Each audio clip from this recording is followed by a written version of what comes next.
Buenas tardes a todos, soy Daniel Villegas, director de LISA Institute.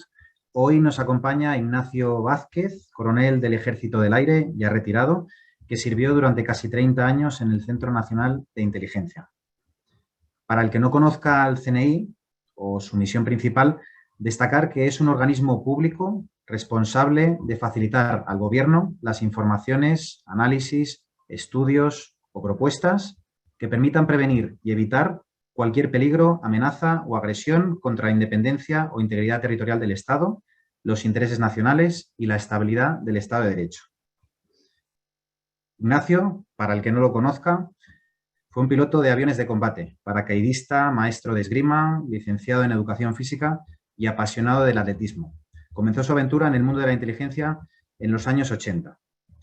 Desde entonces empezó ocupando puestos de analista de inteligencia, agente de campo en múltiples países y posteriormente en diversos puestos de gestión o dirección, llegando a reportar directamente a representantes públicos en materia de terrorismo y seguridad nacional.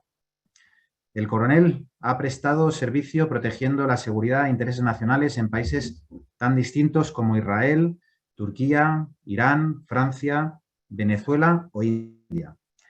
Todo ello le otorga una visión profunda de la inteligencia, la geopolítica y la seguridad internacional.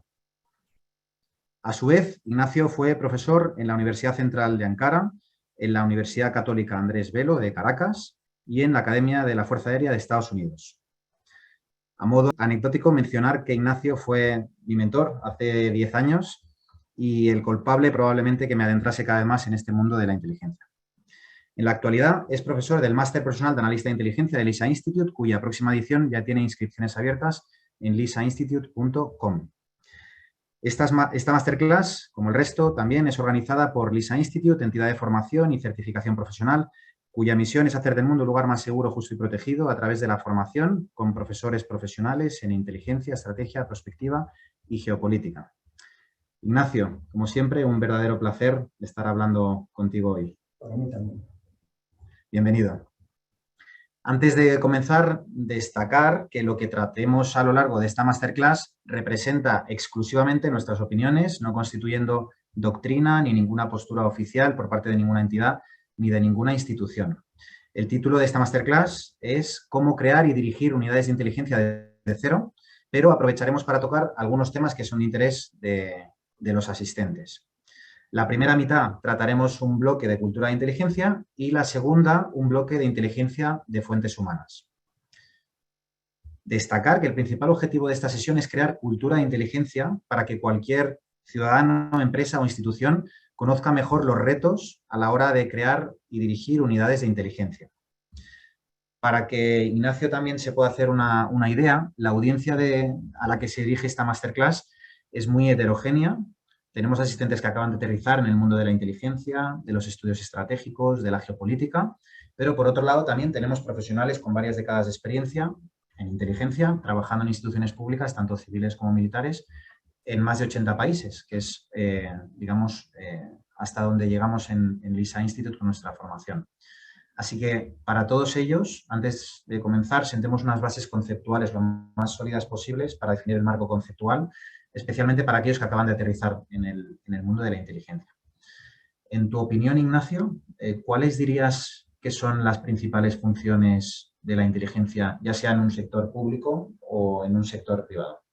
Bueno, pues cumplir con las misiones que los dirigentes tanto de una institución nacional como de una gran empresa encomiendan. Son ellos los que en principio tienen que decir en qué te ocupas, qué es lo que más les interesa y después posiblemente puedan llegar a pedir cosas más concretas en base a las primeras investigaciones que desarrollas. Como comentábamos, desde hace varias décadas el uso de la inteligencia por empresas privadas está normalizado, especialmente por en grandes potencias como Estados Unidos, Reino Unido, China. Sus empresas pues, están muy habituadas a usar la inteligencia, ¿no? Para tomar mejores decisiones.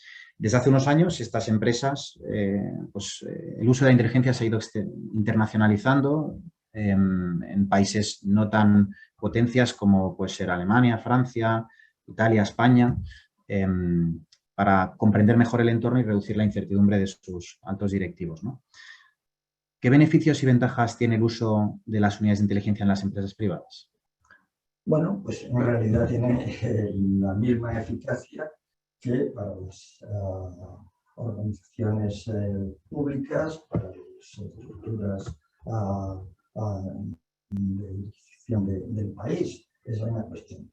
Cualquier empresa tiene lagunas a la hora de planear su forma de actuar, sobre todo cuando se trata de actuaciones o de aplicaciones o trabajar en el extranjero. Es ahí donde realmente es más importante que las empresas tengan algún tipo de actividad de inteligencia para poder comprender mucho mejor a sus competidores y sus posibilidades de hacer negocios en determinados países.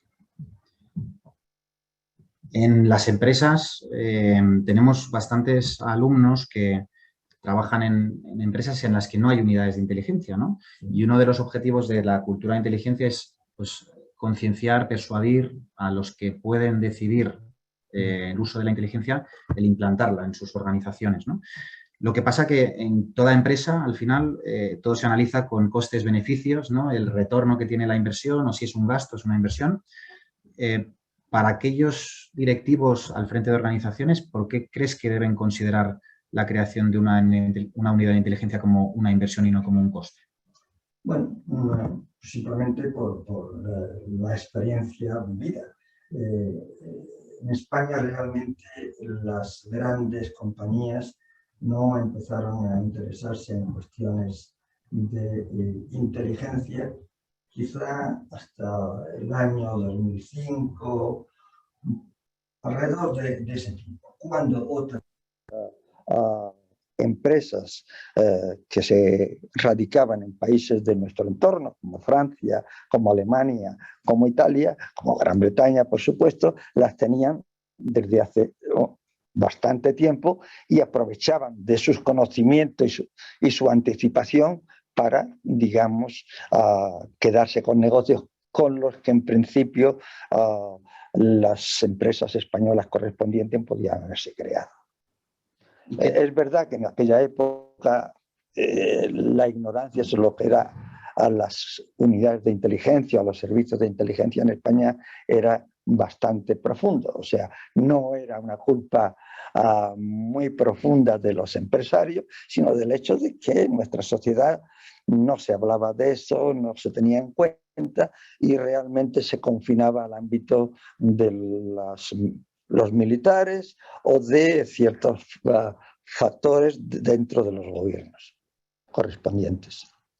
¿Y qué tipo de sectores o industrias crees que está más justificado que implanten la inteligencia en sus organizaciones? Pues normalmente a las multinacionales, que tienen que pelear en un terreno completamente ignorado en principio y con los que en mi experiencia a veces cometen fallos garrafales simplemente por el desconocimiento que se tiene de dónde van a tratar de competir con otras empresas competidoras. Por lo que al final la inteligencia se puede considerar una mejor inversión en aquellas empresas, pues, que tienen una elevada competencia, una feroz competencia, en mercados quizá desconocidos para ellas, ¿no? Mercados remotos, ya sea geográficamente o complejos. No solo mercados, países. O sea, porque hay países de los que un español medio o incluso un español bastante ilustrado no tiene la menor idea de cómo funciona. Si eso no lo tiene, tratar de ir a hacer algún tipo de negocio a esos países casi siempre es un rasgo demoledor. ¿Podrías poner algún ejemplo de país complejo en el que...? Pues sí, en India, por ejemplo, he visto la llegada de empresas españolas dándose unos patinazos tremendos precisamente por no saber ni qué tipo de país, qué tipo de sociedad, qué tipo de conflictos hay en un país que es multicultural, multireligioso, muy estratificado por cuestiones de casta, etcétera, etcétera. Elementos todos que influyen a la hora de abrir una oficina allí y sobre todo realizar un trabajo que en principio podía haber sido muy lucrativo, pero que después se convierte en un verdadero infierno. Hoy en día con Internet parece que podemos tener a la mano información, ¿no?, de diversos países, de diversas empresas, gobiernos, personas inclusive, pero lejos de eso, al final, cuando una empresa intenta hacer negocios en países complejos como India, China, para nosotros, evidentemente, con el sesgo de España o de Europa, nos encontramos pues, cojos a la hora de aterrizar en esos países. ¿Qué puede hacer un empresario ajeno a esa realidad, ajeno a ese entorno, para poder conocerlo? España tiene también representaciones, oficinas económicas en un gran número de países. Simplemente, sin querer desmerecer el trabajo de nuestros encargados de oficinas económicas, esas oficinas no son capaces de tratar de entrar realmente en el país, empezar a comprenderlo profundamente y a partir de ahí intentar evitar que nuestras empresas traten de ir a licitaciones que realmente pueden ser muy complejas y posiblemente muy poco gratificantes económicamente. Sin duda todos los países, no solo España, ¿no?, pero tienen un reto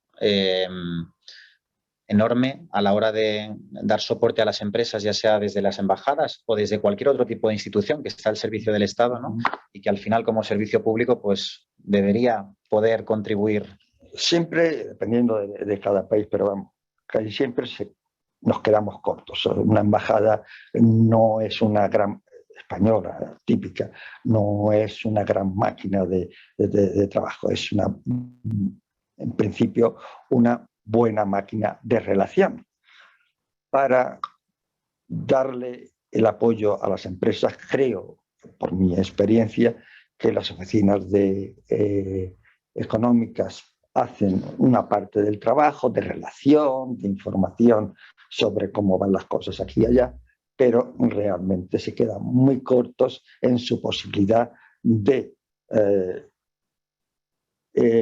encontrar aquellos elementos que pueden dañar la obtención de una licitación o, una vez que la licitación ha sido ganada, los problemas que se pueden suscitar cuando se empieza a trabajar en lo que se ha obtenido en la licitación. Y esa información que ayudaría tanto a cualquier empresa a poder llegar a esos países, en gran parte es inteligencia de fuentes humanas. Claro. Claro, o sea, realmente los elementos básicos ahí son contactos personales que te expliquen con un poco de minuciosidad cómo va a ir la licitación, qué empresas van a licitar, en qué zona del país va a ser, que puede ser más compleja o menos compleja, y eso realmente nuestras oficinas comerciales no tienen. En mi experiencia, no quiero, digamos, denigrar a profesionales que también hacen su trabajo perfectamente, pero no les llega. En países que llevan más tiempo trabajando de una forma habitual en el extranjero, posiblemente esas mismas oficinas están más desarrolladas, pueden darle más apoyo. En mi experiencia, el apoyo que se les daba a nuestras empresas desde las oficinas comerciales era bastante limitado. Probablemente por falta de quizá formación, por falta de recursos, falta de personal o falta incluso de personal, falta de enfoque, ¿no? Sí, o sea, en cada país era diferente, pero pensando que es que el problema era que tampoco en el mundo económico y comercial se tenía una conciencia suficiente de lo importante que es hacer inteligencia en el país donde tú pretendes intentar licitar, trabajar, construir, etcétera, etcétera. Perfecto. Hasta aquí, digamos, un punto de cultura de inteligencia en el ámbito más empresarial, internacionalización, etcétera. Ahora nos adentramos en conocer un poco más la figura de los profesionales de la inteligencia y los retos a los que están expuestos o a los que le hacen frente. Empezando por la fase de dirección, cualquier profesional de la inteligencia que reporte a la alta dirección, ya sea de una empresa o de una institución, ¿cuáles serían sus principales retos para hacer correctamente su trabajo? Vamos a ver. En primer lugar, un servicio de inteligencia es una máquina bastante compleja, con demasiados elementos diferenciados y cada uno tiene un trabajo muy concreto que hacer. Es decir, es como un director de orquesta. La cabeza tiene que dirigir un conjunto de elementos para que del trabajo conjunto de esos diferentes elementos obtener la información más adecuada para cumplir con lo que tiene que hacer respecto al gobierno de turno o a la empresa que lo tenga contratada, ¿no? Con lo cual, lo primero que hay que tener en cuenta es que hay que tener un conocimiento medianamente eficaz de lo que es un servicio de inteligencia. Un servicio de inteligencia pues es una máquina con diferentes componentes que tratan de trabajar todos en la misma sintonía. Esa sintonía una vez se consigue mejor y otras veces peor. Entonces los resultados en base al funcionamiento adecuado de la máquina, desde la dirección hasta el último conductor, por ejemplo, ¿no? Pero dicho esto, el problema que yo he experimentado con las empresas españolas que han tratado de ir al extranjero hace ya bastantes años, ya estoy pensando que hasta 2005 o así, creo que las empresas españolas, cuando las francesas, las alemanas, las británicas y otras ya tenían sus equipos de inteligencia funcionando, nos dieron cuenta que es que necesitaban esa herramienta. Pero dicho esto, pues si una empresa, como ya bastantes de las españolas importantes, tienen sus elementos de inteligencia, incluso directivos que proceden de los servicios de inteligencia, que es lo que pasaba anteriormente en todos los países. Es decir, una persona, un servicio de inteligencia norteamericano o británico, trabajaba 10, 15, 20 años, en un momento determinado era, digamos, invitado por alguna empresa importante para la economía nacional a entrar en sus filas. Y normalmente el gobierno, a no ser que fuese un personaje especialmente destacado y necesario, pues le invitaba a salir, que era ventajoso para el servicio, que renovaba sus elementos. Para la empresa, que ganaba la experiencia de una persona que conocía una serie de países o situaciones, etc. Y en general para la economía española, ¿no? O sea, yo he sido testigo de casi robos a mano armada de nuestras empresas por otras empresas extranjeras y además ciertamente amigas, simplemente porque ellos tenían la capacidad de adelantarse a nuestras licitaciones, a nuestras ofertas, etcétera, etcétera.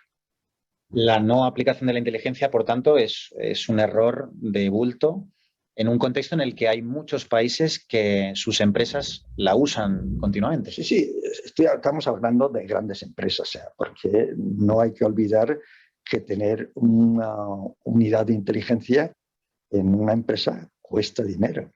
Como dirían los Que también es dinero, es dinero, bastante. O sea que no es fácil. O sea que tienen que calibrar cuál es el enfoque a medio plazo de la empresa, si les conviene invertir en esto o no, o tratar de encontrar alguna empresa que se dedique de forma habitual a estas y contratarla para un cierto negocio o para un cierto año. En el máster profesional de analista de inteligencia, al principio de todo, explicamos que para tranquilidad de las empresas que les da miedo abrir nuevos gastos fijos permanentes, ¿no? Como son sueldos, como es la contratación fija de personas, solemos recomendar que empiecen en pequeño, contratando quizás un analista de inteligencia. Este analista de inteligencia, progresivamente, después de ir haciendo informes, va demostrando la valía que tienen esos informes. Quizá posteriormente se puede externalizar parte de la obtención a empresas especializadas. Sí, hay toda una serie de posibilidades. Simplemente cuando empezó ignoraban todo lo que tenía conexión con eso. Entonces, realmente pues, estábamos en una situación de inferioridad con respecto a empresas del mismo nivel tecnológico que las que había en España.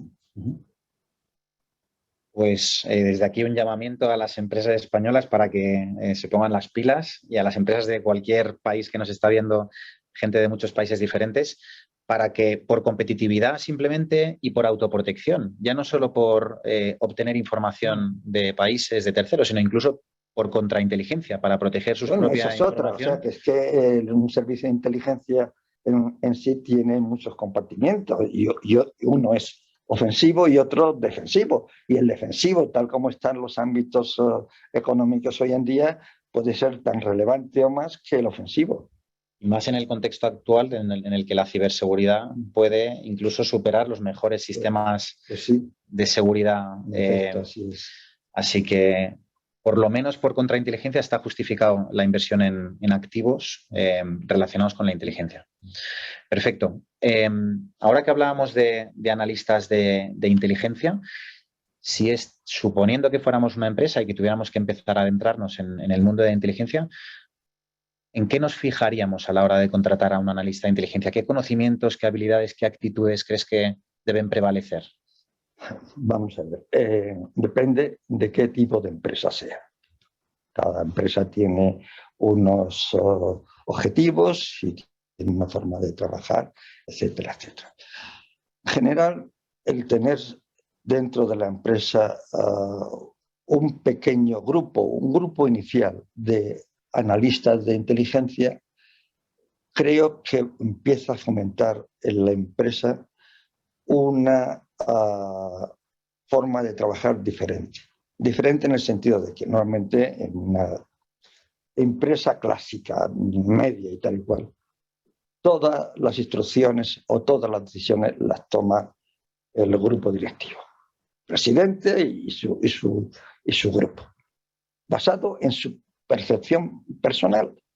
Bueno, pueden ser que esos señores sean muy sabios, pueden ser que tengan una experiencia tremenda y una capacidad de comprensión de su negocio perfecto, pero lo que la realidad demuestra es que para tomar decisiones un poquito más adecuadas, por no decir más sensatas, tiene que ampliar el círculo de los que discuten o consiguen información para basar una decisión final. Y eso es esos elementos que los que llamaríamos análisis en términos de inteligencia, pues solo lo pueden proporcionar normalmente un equipo, por muy pequeño, por muy reducido que sea, que se dedique no a pensar en si vamos a ganar más o ganamos menos, sino cómo está la situación, el mercado correspondiente a esa empresa y cómo podemos dar la información más adecuada para que los directivos competentes tomen la decisión más adecuada. Y esos analistas de inteligencia, esos primeros analistas de inteligencia, que la lógica me dice que deberían ser generalistas, pues por si son pocos, pues no puede haber mucha especialización.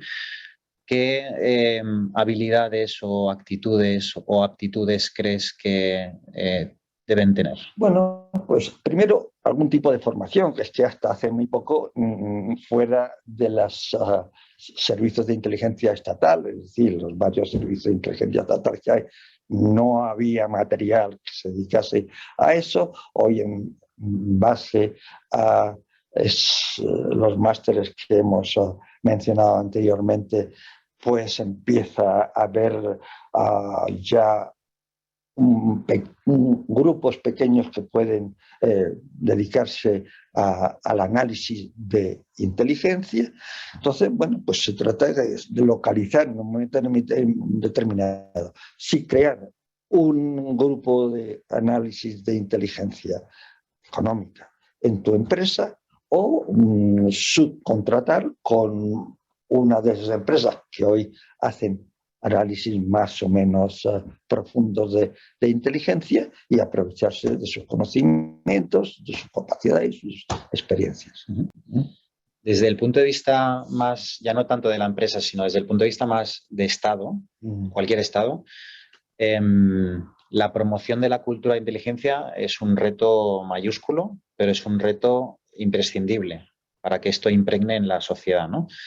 ¿Cómo definiríamos o cómo entenderíamos la cultura de inteligencia para que los asistentes lo comprendan? Pues poner a la altura de la población en general, pero sobre todo de esa población, digamos, ilustrada, con una formación importante, académica o no, tal, para que entienda, o sea, porque lo que muchas veces nos desesperaba cuando teníamos que enfrentarnos a personas que realmente tenían una capacidad de análisis importante, de una percepción económica también profunda, etcétera, etcétera. Es que, claro, no sabían cómo podía servirles un analista de inteligencia o un grupo de analistas de inteligencia.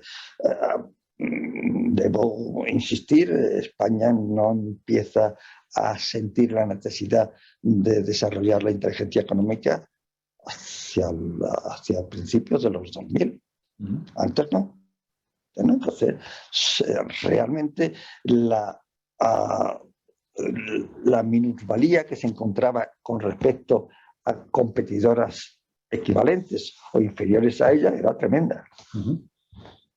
Y no debería ser quizá, evidentemente, el Estado quien promoviera esto. Nosotros, desde el ISA Institute, por ejemplo, nos lo creemos, lo de la cultura de inteligencia, y por tanto ofrecemos múltiple formación, pero no solo formación, también artículos, masterclass, etcétera, para empujar y poner nuestro granito de arena. Pero quizás debería ser quien más sabe de esto, que es un poco el servicio de inteligencia. Bueno, de hecho, quienes inician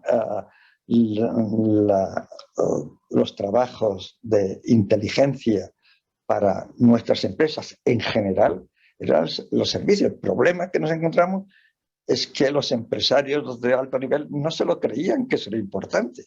Se lo creían hasta que se daban con los dientes en el suelo en una licitación que después era ruinosa para ella.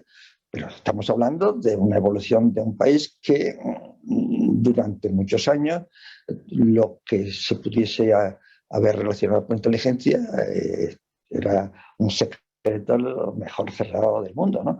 Entonces, el problema, por eso es por lo que el mismo servicio de inteligencia del CNI intenta crear la cultura de inteligencia y por eso se crean los primeros másteres de inteligencia, ¿no? Para ver si la sociedad reacciona ante ello. Realmente ha avanzado, pero realmente tampoco ha alcanzado un nivel similar al de países como Francia, como Alemania. Sobre el de Italia no estoy tan convencido, pero en fin, todavía hay un déficit de conocimiento de la importancia que un servicio tiene para el país en todos los ámbitos, tanto económico como político, como industrial, como cualquiera. esperemos que esta charla, que esta masterclass ponga otro granito de arena Supongo, ¿no? en esa cultura. Estamos en el camino, pero muchas veces con una lentitud que es un poco desasosegante, por lo menos, o desesperante en algunas otras ocasiones.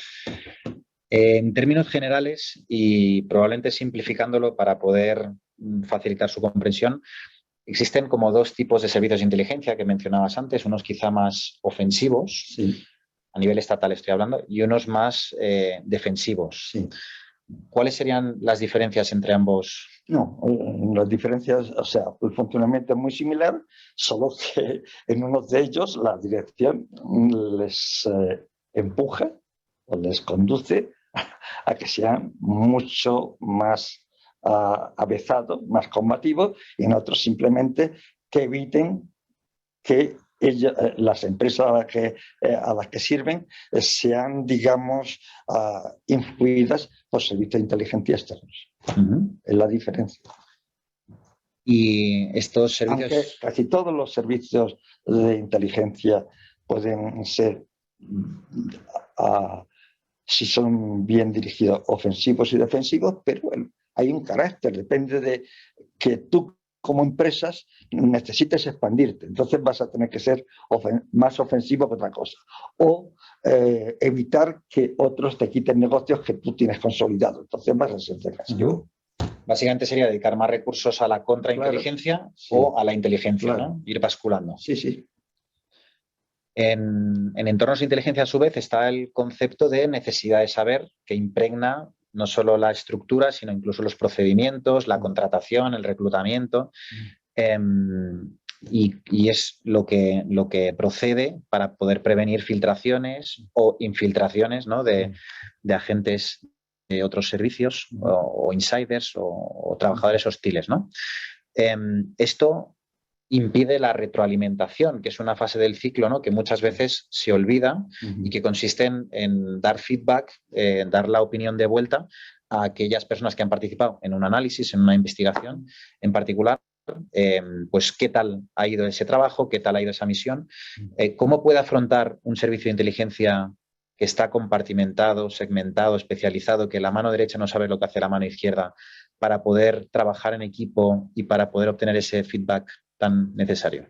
Bueno, pues precisamente entre los diversos compartimentos del servicio de inteligencia hay nexos comunes y hay secretarías y hay reuniones de los diversos elementos periódicos y tal, que algunas veces son bastante tensas porque no se ponen de acuerdo los puntos de vista de uno y otro, pero cada postre se consigue unificar una postura en base a los elementos que se aportan a esas reuniones, ¿no? O sea, como cualquier persona con un poco de cabeza, se supone su inteligencia es muy compleja. No se pretende que una empresa llegue a tener en sus servicios de inteligencia la misma complejidad, sino la misma forma de que la información circule entre aquellos que tienen la obligación de conocer. Los que no la tienen, no tienen nada que decir en esto. El problema es ese. Y si es un problema dentro de un verdadero servicio de inteligencia bien dirigido, bien arraigado y tal, pues en una empresa media o así, que no tiene esa experiencia, posiblemente es bastante más complicado. Fenomenal. Pues hasta aquí el bloque de cultura de inteligencia con el que pretendíamos dar unas pinceladas sobre algunos temas importantes que mejoren la comprensión de este mundo que en ocasiones es tan opaco o tan a veces endogámico que impide el que nutra hacia la sociedad, ¿no?, y hacia las empresas en algunos países. Empezamos ahora el bloque de obtención de información, el bloque de inteligencia de fuentes humanas, que como sabrá prácticamente la mayoría o todos los que han asistido a las masterclass, dentro de obtención hay múltiples canales, disciplinas o medios desde los que se obtiene datos, información e inteligencia. fuentes abiertas, OSINT, fuentes inteligencia de imágenes, IMINT o fuentes humanas, que es la obtención a través de personas. Hay quienes piensan que el Lumin es una ciencia, otros dicen que es un arte. En tu caso, Ignacio, ¿cuáles crees que son esos conocimientos o habilidades más importantes en aquellas personas que se dedican al Lumint, a la gestión de fuentes humanas? Bueno, en general, cualquier elemento, sea de un servicio de inteligencia o no, incluso simplemente un comerciante que se dedique a trabajar con gente, tiene que tener ciertas cualidades, por ejemplo, sensatez, por ejemplo, paciencia, franqueza y constancia. Eso se acusa muchísimo más a aquellos que se dedican al trabajo con fuentes humanas. Si este trabajo con fuentes humanas no se realiza en tu país, donde conoces mejor a la gente, cómo reaccionan ante ciertos elementos, cómo se comportan, dependiendo si viene de una región de España o de otra, etcétera, etcétera. Si eso ocurre en un país extranjero, el problema llega a tener proporciones bastante, digamos, inquietantes, ¿no? Pero, bueno, en principio hay que ser lo suficientemente sensato. Primero, en un país extranjero al que llegas sin que nadie te dé una conexión inicial, lo tienes que hacer tú todo. Y entonces tienes que aceptar que pasará un cierto tiempo sin que tú consigas un éxito o algo que justifique que tú estés allí, ¿no? Pero bueno, es como todo, si eres paciente y eres constante y además un poco, digamos, avezado en ciertas lides, pues antes o después empiezan a caer los peces. Es cuestión, hay que echarle mucha paciencia, sobre todo en la fase inicial, ¿no? Y además hay que tener una cierta sensibilidad respecto a las personas. Es decir, tratar desde un principio de averiguar qué tipo de persona es el que tú empiezas a cortejar, porque se trata de un cortejo, para encontrar el resorte adecuado para que esa persona empiece a confiar en ti, aunque sea que no sepa muy bien quién eres ni por qué hablas con él, etcétera, etcétera. Y a partir de ahí intentar localizar, intentar identificar cuáles son sus conocimientos, si son aprovechables para ti o no, y si son aprovechables, qué resortes puedes tocar para que esa persona te empiece a ti a contar ciertas cosas que a ti te interesan, o a tu organización o a tu empresa le interesan. Y en esa fase de cortejo hay una fase previa en la que ya sea el analista, ya sea el director de la unidad de inteligencia o del servicio o de ese país, dependiendo de la estructura que haya detrás, define una serie de necesidades de inteligencia. Bueno, tú lo sabes. O sea, tú en un país, cuando llega a ese país, sabes en principio qué es lo que tu empresa básicamente pretende en general. A lo mejor tu empresa no conoce el previsto suficiente y tú después tienes que decirle, oye, esto es más interesante que esto. Una vez que estás allí, te has adaptado, has conocido, te lo has estudiado profundamente antes, etc. Bueno, eso es. Entonces, de momento los analistas no pintan nada. Y empiezan a pintar cuando tú crees que esa persona a la que te has acercado y con los que has conseguido tener una cierta empatía y haberlo conocido suficiente para pedirle alguna información de una forma muy sutil, nada agresiva, etcétera, etcétera, si te la da y tú la mandas a tus colegas de análisis, ellos te van a decir si esa información parece buena o no buena. Tú no la conoces, ellos son los que la tienen que conocer, ¿no? Tú a lo mejor te puede oler que es buena y a lo mejor no, esto no se parece en nada a lo que nosotros tenemos aquí en la cartilla, ¿no? En el momento que con la aquiescencia de tu retaguardia, tú constatas que puede ser una persona aprovechable, pues empieza el verdadero cortejo. Realmente, y tal como rueda el mundo en nuestros tiempos, pues un elemento importante de cualquier, digamos, conquista es el dinero. Pero normalmente también hay que plantearle a esa posible fuente la posibilidad de una ligazón económica de una forma muy tranquila, muy suave, sin exigir nada, etc. O sea, una posibilidad que, tal como están las sociedades en nuestro tiempo, pues es difícil de rechazar, sobre todo si no es una cantidad exorbitante, sino que algo que puede favorecer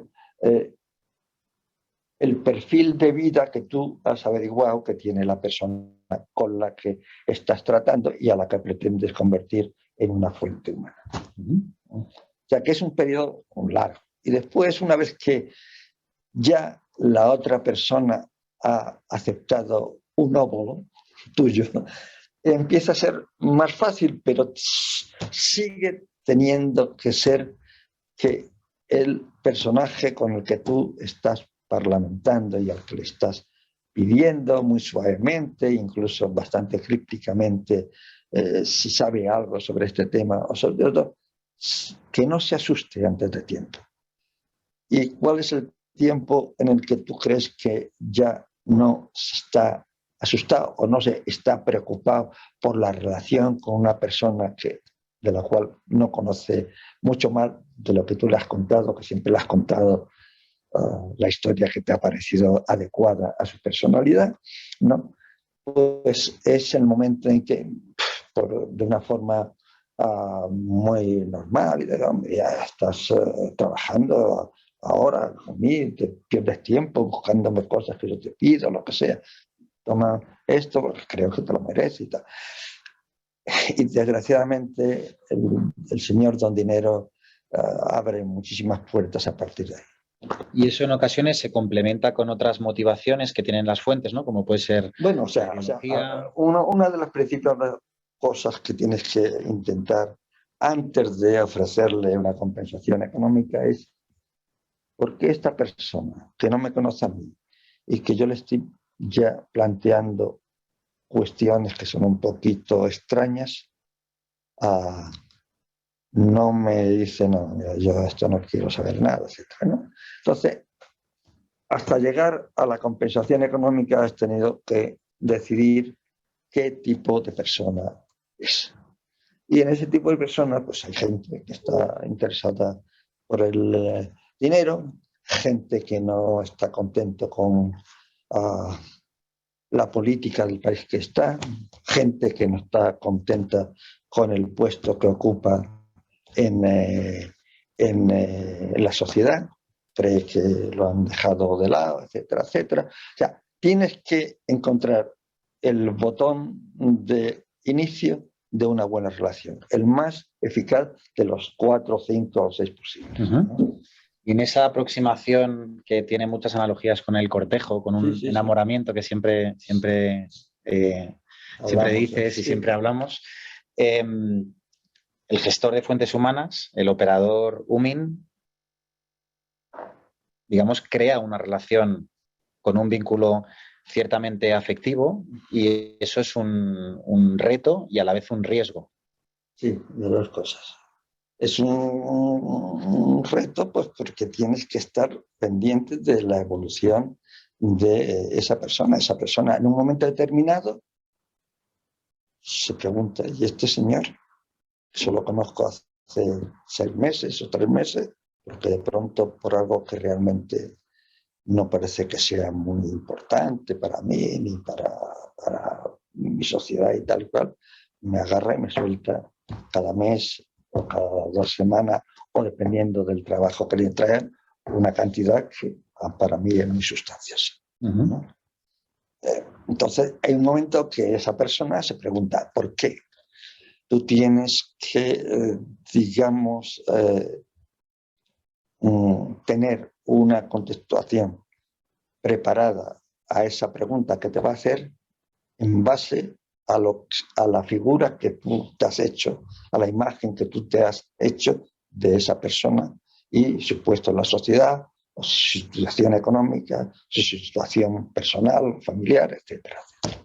O sea que durante todo ese tiempo tú estás tomando riesgos importantes, porque incluso en el país más amigo que tengas, si haces eso, realmente estás cometiendo una infracción que puede ser bastante seria y que puede acabar, no te van a pegar un tiro en la sien, posiblemente, pero te van a decir, oye, vete para tu país, que allí estarás más contento, ¿no? Es decir, que desde el momento en que tú ya has decidido que esta persona es explotable y empiezas el camino para que esa explotación, siento la palabra, pero es la más realista de ella, no, pues tienes que estar pendiente de sus reacciones, pendiente de sus malos días, de sus buenos días, del día que te trae un trabajo estupendo y el día que trae un trabajo que no te sirve para nada y que tienes que tolerarlo y después explicarle, oye, mira, esto, vale, no, esto no es lo que yo había quedado, es lo que yo te había pedido, etcétera, etcétera, ¿no? Es un noviazgo extraño que y que llega a una dependencia de las dos partes, son lo que tú sabes por lo que estás haciendo y el otro no sabe por lo que lo está haciendo. Y como en toda relación de noviazgo, a veces no acaba bien. Bueno, hay veces que por diversas razones. Una, que los trabajos o los cometidos que tú le planteas ya no son, ves que no son eficientes, que no son incluso necesarios, o que ese factor que antes era importante para tu país ha dejado de ser. O sea, hay miles de razones por las que tú puedes decir, mira, todo ha estado muy bien hasta que, pero ya ahora no, esto no me interesa. Bueno, tienes que buscar una explicación para que no se ponga a llorar al lado tuyo, etcétera, etcétera, ¿no? Pero, bueno, es una tensión completa. Tienes que estar pendiente de una o dos o 27 personas diferentes para diferentes cosas y tal cual. Y, bueno, pues es muy estimulante, pero también muy desgastante.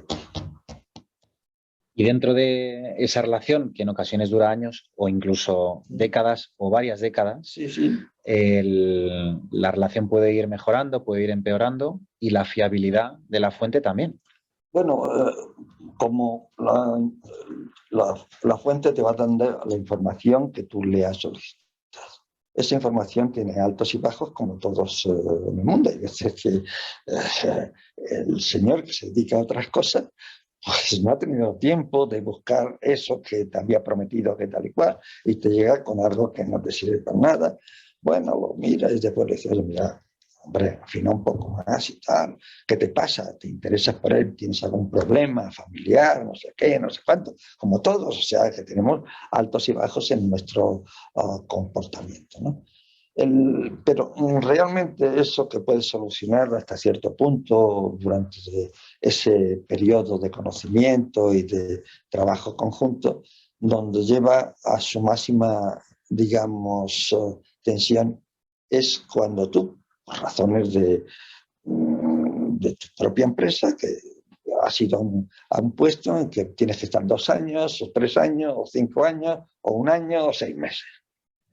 Y tú tienes que dejar a tu grupo de fuentes humanas y explicarles que te tienes que ir porque tienes un problema en tu país con tu madre que se está muriendo. Le cuentas la milonga que te parece más oportuna, pero que no se preocupe porque va a venir otra persona que te va a sustituir y que va a seguir tratándote y cuidándote, etcétera. En el momento que tú le explicas que va a venir otra persona y que tú te vas a ir, se le cruzan los ojos. ¿No? O sea, es un momento realmente crítico. Pero todavía más crítico cuando viene esa persona que te va a sustituir y tú con todo tu conocimiento y tu paciencia vas a presentarle a cada una de las fuentes, previa explicación de las características específicas y los ámbitos en que la fuente trabaja para ti, para nosotros, ¿no? Etcétera, etcétera, ¿no? Porque en un relevo del manipulador de fuentes, posiblemente lo menos que se pierde son el 50% de ellas. Porque el ser humano se acostumbra a otro ser humano. Incluso si tú le explicas que el otro es mucho más inteligente que tú, mucho más sabio, además un tío con una formación exquisita y no sé qué, ya le puedes decir que viene allí Marilyn Monroe a sustituirte, que se le empiezan a cruzar los ojos y realmente hay que contar con eso, con mínimo un 40, un 50% de pérdida de las fuentes humanas que tú has manejado o has conseguido a lo largo de 3, 4, 5 años. Hay una cosa que no hemos comentado hasta ahora que es importante. O sea, tú no estás solo ahí, aunque una vez te sientes esa soledad profundamente. Tú tienes tu retaguardia, los que reciben la información que tú consigues de tu fuente, que a ti te pueden parecer muy buenas, pero ellos que tienen una digamos, visión mucho más amplia la que tú puedas tener, aunque tú conozcas mejor el país, pero conocen las relaciones diferentes países, ellos pueden relacionar más, ellos son analistas. Tú en ese momento, aunque hayas sido analista, estás volcada en ser, digamos, prácticamente un manipulador. Entonces, tus compañeros de analistas te están diciendo, oye, que esto iba muy bien, pero empieza a contarte historias. Y longa, las tienes que llamar, oye, mira, pues nada,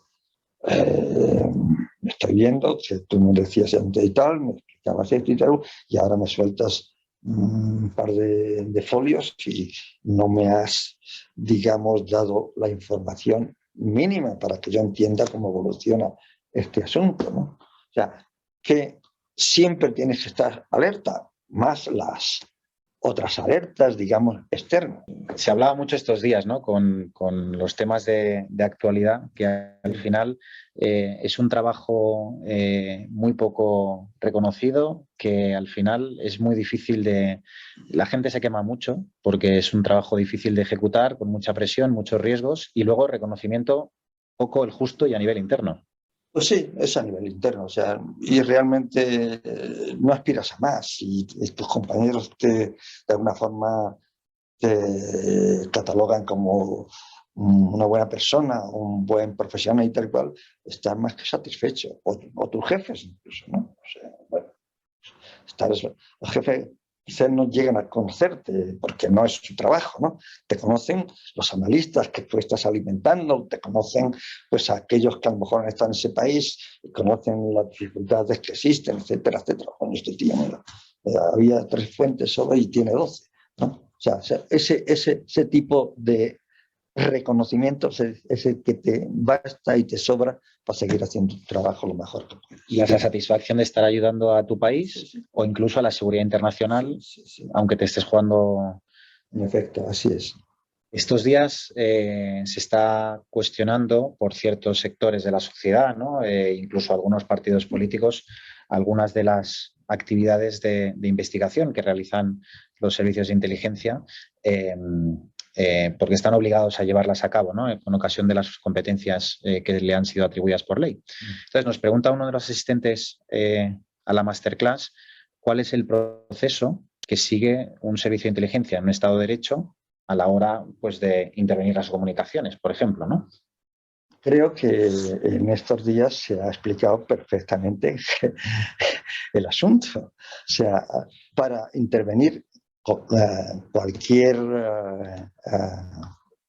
elemento visual o no, tienes que tener la autorización de un letrado nombrado al respecto para vigilar la digamos, legalidad de lo que tú vas a hacer. No hay más. El problema de todo, digamos, el revuelo que se ha organizado en estos últimos días es que, y siento decirlo, pero es así, la mayoría de nuestros políticos de cualquiera de los partidos del arco parlamentario tienen una idea limitadísima de lo que es un servicio de inteligencia. Incluso aquellos que están dentro de los esquemas de conocimiento necesario de cómo funciona el servicio de inteligencia.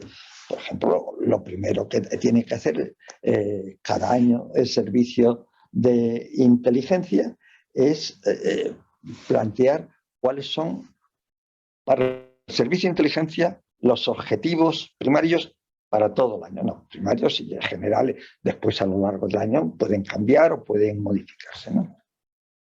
Y esos los tiene que, digamos, rubricar y aceptar todas las personas que forman el equipo que está por ley, debe, digamos, ver si ese programa que el servicio le presenta es el adecuado o no, ni más ni menos, porque además después hay que asignar, digamos, fondos para cubrir cada uno de esos objetivos. Es que eso, el 95% de nuestros políticos actuales, de un partido o de otro, lo ignoran por completo. Si tú ignoras por completo eso, crees que es que tú puedes hacer lo que no. Tienen que aprobarte primero el plan anual de inteligencia. Después tienen que darte, digamos, fondos para cada objetivo.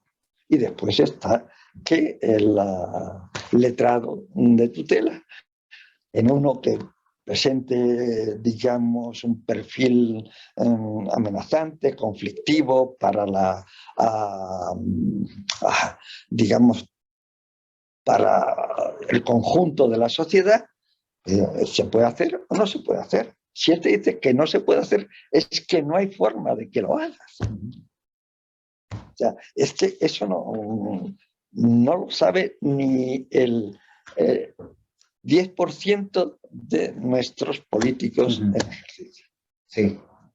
Y para eso también hacemos sesiones como esta, que no sé si les llegará, pero, pero lo importante es que cuantas más personas sepan que en un Estado de Derecho un servicio de inteligencia al final es un organismo público al servicio de las instituciones públicas y al servicio último de los ciudadanos, tiene una regulación, una legislación que marca cuáles son sus limitaciones y además en España tenemos una norma que es referente a nivel internacional y que otros países además vienen a inspirarse como mínimo en esta norma. Además hay un control externo, sí, control parlamentario, sí, y un control judicial, que es el que... Y antes un control económico. Y antes el control económico. A cada objetivo que tú le has planteado y digamos, la comisión adecuada ha aceptado, se le asigna lo que la comisión dice, no lo que tú has pedido. O sea que es un control bastante, por supuesto, países muy cercanos al nuestro y muy importantes, y con servicios de inteligencia realmente poderosos, eso no, ni lo hacen, ni lo piensan.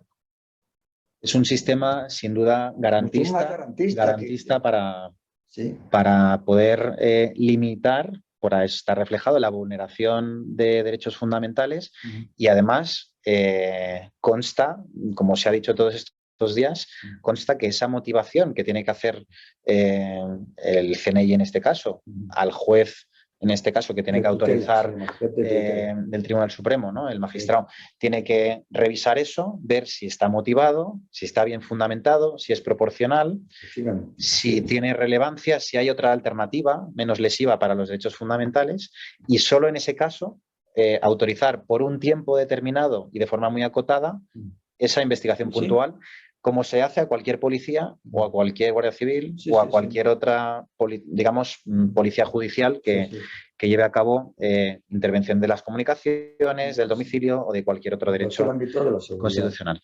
Entonces, esto es muy importante que la sociedad lo sepa, que los profesionales lo sepan. Es que desgraciadamente no, o sea, los políticos no lo saben, ni aquellos que están en el Parlamento cada día pontificándose mutuamente. Hombre, vaya, antes de empezar a criticar o a desbarrar sobre el asunto, que algún miembro un poquito ilustrado de su partido le explique cómo funciona. Después que usted decide si va a hacer el ataque o la pregunta o llegar a una situación de descontento con respecto a la labor que ha hecho un servicio de inteligencia que no tiene ningún interés más que el interés del país en general. Y que trata de ser lo más apolítico que pueda. Independientemente de que, por supuesto, entre sus miembros haya gente con cualquier sensibilidad política. Como es lo lógico y normal. Perfecto, esto era una pregunta que iba a salir probablemente, pero bueno, ya creo que la hemos abordado de forma explícita. Hay otro alumno que pregunta, del máster, que pregunta: ¿cómo es el día a día de un analista de inteligencia? ¿Cuáles son sus tareas más habituales en una jornada normal? Pues un analista de inteligencia, cuando llega por la mañana a las 9 de la mañana a su puesto de trabajo, ahora tendrá el ordenador que se rompe de la cantidad de cosas que tiene ya allí que mirar y que empezar a resolver, ¿no?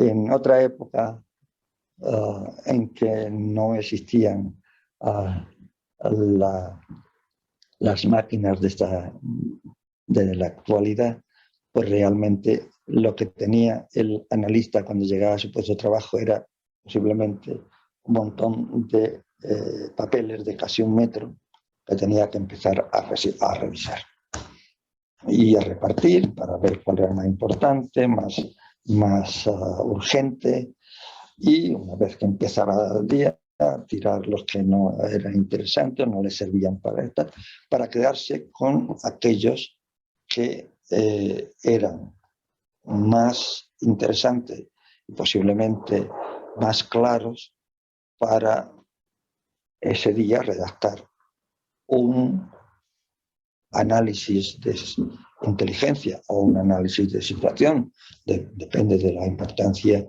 del tema, y encaminarlo a su jefe inmediato. Pero jefe inmediato, una vez recibido ese informe, lo leía, posiblemente lo corregía, posiblemente le convocaba: oye, mira, esto que dices aquí, no sé por qué, no, es que me ha llegado una información de esta fuente y tal y cual. Bueno, su jefe se lo pasaba a otro estrato superior, que era el encargado de, digamos, darle la última mirada dentro del ámbito, o sea, porque esto funcionaba por bloques de bloques geográficos, es decir, en Latinoamérica, 3 bloques diferentes de Latinoamérica, o sea, México, todos los países del Caribe más o menos, y después los más importantes de América del Sur, o sea, que va todo muy claro. Entonces, su jefe, que es especialista en este aspecto y tal, de todos los países, lo mira: bueno, pues está bien, oye, ¿por qué no retocas esto que no me queda muy claro? Una vez que su jefe de analista lo ha aceptado, se lo pasa al jefe del departamento, que es el conjunto de todos los temas que se llevan sobre esa zona geográfica, que lo lee también, posiblemente no lo retoque mucho, a no ser que le salte a la vista algo un poco especial o que él conozca el tema para que van a análisis. Entonces, quiera demostrar que él sigue el tema y que, bueno, hago una corrección aquí, o por qué no me has puesto esto y tal, con lo cual el informe va para abajo otra vez. Bueno, cuando, digamos, el jefe de analista de ese sector geográfico piensa que el análisis está ya adecuadamente redactado y que puede ser eficaz, se lo pasa a la dirección. La dirección tiene también un lector de análisis especializado, uno que tú conoces muy bien, que ya después te explicaré. y ese le da un último retoque o llama al analista y le dice, oye, ¿por qué has puesto esto? Es que no me suena. Si tú le das una explicación coherente, pues lo dejas. Después se lo lleva al jefe, o sea, el director del servicio de inteligencia, que le echa una ojeada normalmente porque se fía básicamente de su último lector, que es un especialista en lector de análisis. Y es enviado a las autoridades que ese jefe piense que es adecuado enviar. En nuestro país hay una carencia, creo, en ese ámbito. En otros países, con un desarrollo de los servicios de inteligencia más amplio, ese informe que teóricamente va al presidente del gobierno, al jefe de Estado, lo que sea,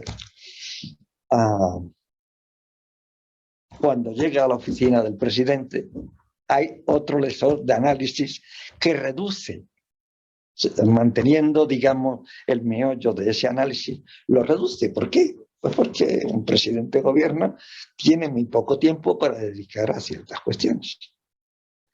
Pero tanto este analista de aquí como la analista han sido formados por los servicios de inteligencia, saben de lo que hablan y del tema del que hablan. Con lo cual le da una mayor garantía a la máxima autoridad que va a leer el informe, de que todo lo que dice ese informe es bastante plausible, bastante cierto, es el que tiene que tomar la decisión. Un analista no le explica a la autoridad superior qué es lo que tiene que hacer. Se lo sugiere sin que se dé cuenta de que se lo está sugiriendo. Ese es el punto clave de un análisis. Le digo las cosas muy, muy, digamos, estrictas, pero dentro de ese esquema de, digamos, de no ser muy explícito, tengo que tratar de inocular la fórmula por la que él va a tomar la decisión, que yo como analista creo que es la justa. Manteniendo la asepsia, sí, objetividad, ¿no? Sí. Con argumentación y pruebas, ¿no? O sea, no dice, tendría que hacer esto, no. Tendría que hacer, es él que tiene que decir qué es lo que va a decidir hacer, ¿no? O sea, esa es la complejidad, que tú eres el que conoces el tema, quien va a tomar la decisión posiblemente lo conoces de una forma mucho más limitada, y por eso tú tienes que hacer todo lo que está en tu capacidad para sugerirlo sin que ese decisor piense que le estás impulsando a una decisión determinada. Vamos a ir acabando porque ya hemos cubierto el tiempo previsto de la masterclass. Hay, Ignacio, cientos de preguntas que nos formulan, pero es muy difícil abarcar todas ellas. Tú mira a ver las que son más importantes. Te he ido vehiculando todas las que venían a colación. De todos modos, el 90% de las personas que están preguntando son alumnos, por lo que ya les haremos llegar las respectivas respuestas. Solo una pregunta más que veo relacionada con esto que hablábamos ahora.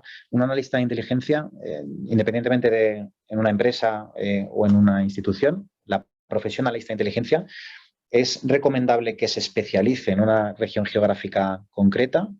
Eso es la primera pregunta. Y la segunda es, ¿toda su vida va a estar hipotecado analizando esa misma región? ¿O lo normal es que vaya pivotando entre diferentes regiones? Vamos, en un servicio de inteligencia, el puesto de analista es, digamos, la tarea en la que hay mayor número de personas implicadas, pero también se van cambiando de tema o de zona geográfica.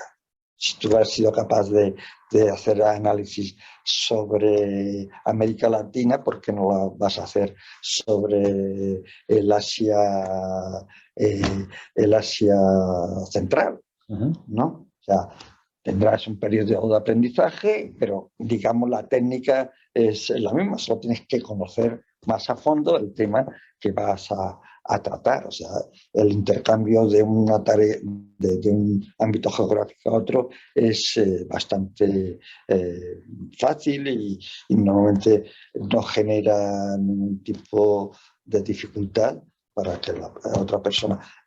Puede ser mucho peor si tratar de temas que estamos hablando de que en la contrainteligencia también, o el contraterrorismo también hace análisis. Y ahí, claro, ya las técnicas de análisis son un poquito diversas. No la técnica, sino los temas tienes que conocerlo mucho más a fondo y posiblemente si vienes de un ámbito que es geográfico principalmente y tal y cual, si vas a algo mucho más cercano, mucho más pedestre, pues hay personas que a lo mejor no se adaptan tan bien a ese tipo de cosas. Claro, requiere un conocimiento mucho más profundo de religión, y además, por ejemplo, cultura. Si estás haciendo análisis sobre cuestiones de tu propio país, ahí a lo mejor hay veces que tú tienes ya una opinión preconcebida y como un analista tiene que ser lo más imparcial que sea capaz de ser, pues hay ese posicionamiento que dificulta un poco que te adaptes bien a analizar ese otro tipo de cuestiones. Perfecto, Ignacio. Pues sabiéndome muy mal, pero lo tenemos que dejar aquí. Ya habrá más ocasiones en las que invitemos a Ignacio para continuar con alguna de las preguntas que nos habéis formulado. Esperamos que esta masterclass de hoy haya ayudado a entender mejor cómo funciona en términos generales un servicio de inteligencia, una unidad de inteligencia en una empresa o en una institución en términos generalistas en cualquier país del mundo. Esperamos que también las cuestiones que hemos tratado sirvan para conocer mejor y tener una mayor cultura sobre todos estos temas para facilitar su comprensión desde periodistas a políticos pasando por empresarios y que por tanto este tipo de masterclass redunde en que los profesionales de la inteligencia pueden hacer mejor su trabajo, ¿no? Que poco se les reconoce. Ignacio, en nombre de todo el equipo del LISA Institute, estoy seguro que también en nombre de todos los alumnos, de todos los asistentes, muchísimas gracias por tu asistencia y por compartir tus conocimientos y tus experiencias. De nada, para mí es un honor y una satisfacción. Pues hasta aquí esta masterclass de hoy. Si os ha gustado y habéis aprendido algo, no dudéis en dejarnos un comentario, porque para nosotros es muy motivador y nos permite seguir haciendo esfuerzos por traer a los mejores profesionales, aquellas personas que mejor y más conocen esta apasionante profesión. Os esperamos en lisainstitute.com y en lisanews.org. Que tengáis un feliz día, cuidaos mucho y hasta pronto.